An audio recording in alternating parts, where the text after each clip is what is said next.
And perhaps more important than anything else right now, I'd like for a change for there to be a real war on AIDS.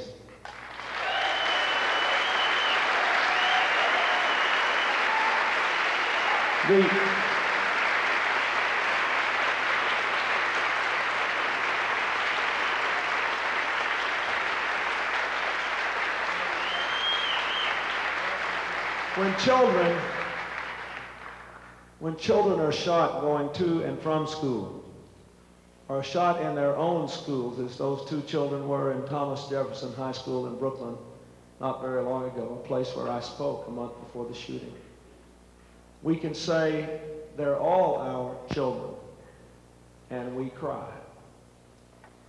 But well over 100,000 Americans have died of AIDS, and they are all our children too. Over 1 million people.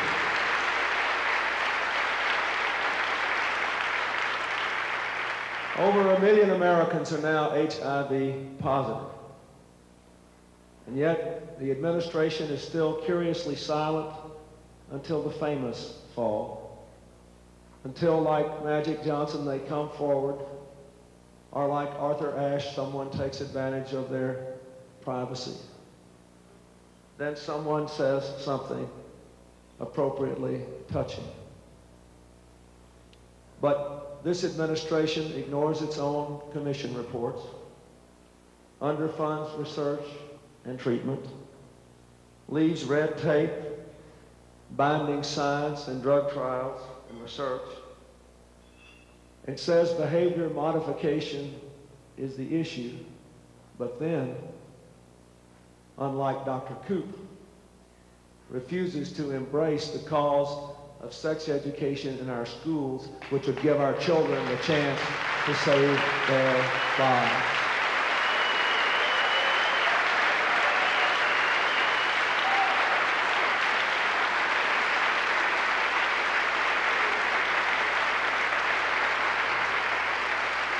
When it comes to AIDS, there should be a Manhattan Project. One person should be in charge, one person who can cut across all the departments and agencies, who has the president's ear and the president's arm. One person who can make sure that we begin by implementing all those recommendations in those two commission reports now gathering dust in Washington, D.C.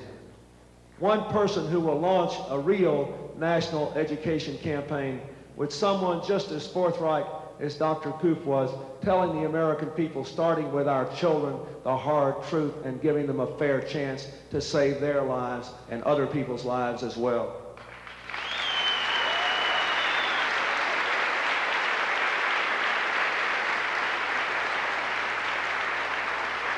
Someone who will see that women and people of color are included in the research and in the drug trials.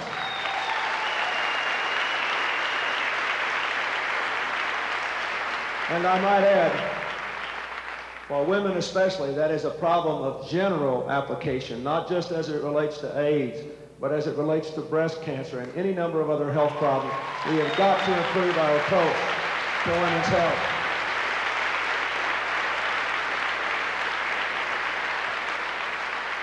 Someone who will fund the Ryan White Act fully. Someone who will approach this problem with compassion and teach the American people what he has learned. That is what I will try to do. There are two things that I want to mention, again, to make sure you know I am serious. The first is that I want to make a major speech on AIDS to a non-traditional group of Americans who may not cheer at every word, but who need to hear the message.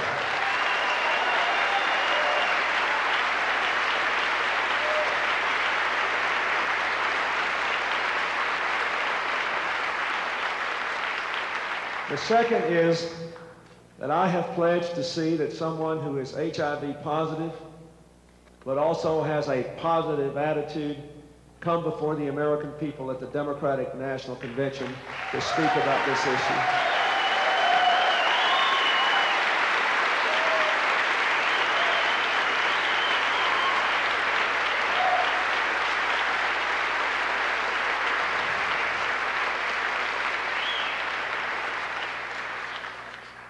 And now, before I leave, I want to say something which is not part of a political program.